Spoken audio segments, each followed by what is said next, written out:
Pyongyang, so first stop we're at the monuments. Right now I'm gonna head to... It'll be about a 3-hour drive and that should be a good sleep. Now I'll show you!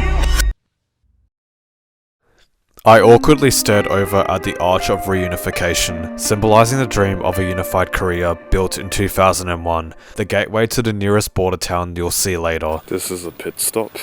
We're almost halfway there. Oh, it's a cigarette. Do you smoke? No. As we drove south, the countryside opened up. Life here felt quite simple, but every now and then you're reminded of the tension that lies ahead. Then things got serious. We reached Kaesong and the DMZ. One of the most fortified borders on the planet between North Korea and South Korea, but also weirdly calm. Up ahead was a Korea People's Army officer that was about to give us a quick guide on the area. So we go inside and look around to take photos, and then we move to another place. To understand the Korean DMZ, we will have to continue on the focus on Imperial Japan, Soviet and American involvement. From 1910 to 1945, Korea was under colonial rule by Imperial Japan, and at the end of World War II, Japan's defeat implied that Korea was broken. Soviet Union moved in from the north and United States supported the south. One system adopted communism and the other supported capitalism, meaning tensions rose until a ceasefire in 1953 was signed and led to a DMZ buffer zone to symbolize Korea's tragic split at the 38th parallel. Now I'm inside the DMZ. To this day, the North and South still remain divided as one of the world's most tense and heavily guarded borders. But we were lucky enough to take group photos with one of the soldiers, and wow, the souvenirs were crazy interesting. Have a look at the collection of propaganda posters and stamps. Okay, so I'm gonna be leaving the border right now and it's time to have lunch. Yeah.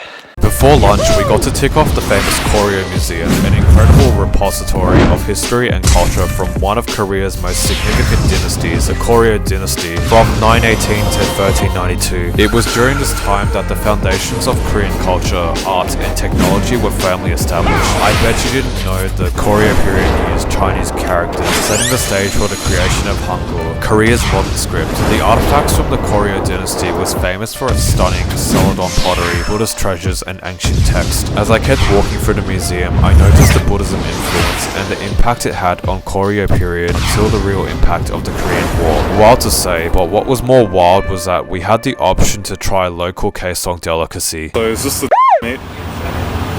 Yeah. Pasangi, a traditional royal-style meal served in bronze bowls, serving either dog soup or Juche chicken as a local tradition. And as a controversial topic, I truly respect everyone's personal feelings and beliefs around it. Even Nas Daily was ashamed of trying it back on his trip, and I'll leave it at that. Guys, this is the first squat toilet with toilet paper. Nice. It wasn't long until we slowly made our way back up to Sarawon City to stretch our legs and soak in some folk culture, capital of the North Hwanghae province.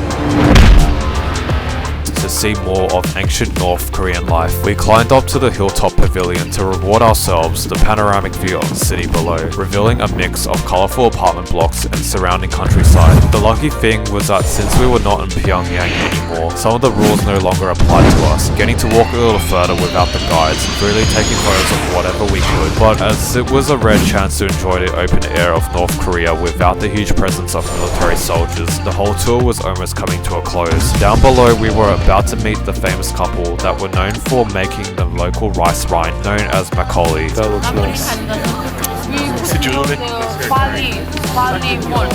It wasn't long until I woke up back in the streets of Pyongyang. So this is the last dinner and we're gonna have some barbecue. The craziest thing that happened was that I finally saw myself on TV. Your group? Yes, my group. I'm not gonna lie, never seen myself this awkward ever, but still great job to the cameraman. So right now is the last night. This will be my second haircut for the trip. And hopefully I will get back to Beijing in some time. Do you smoke? No. You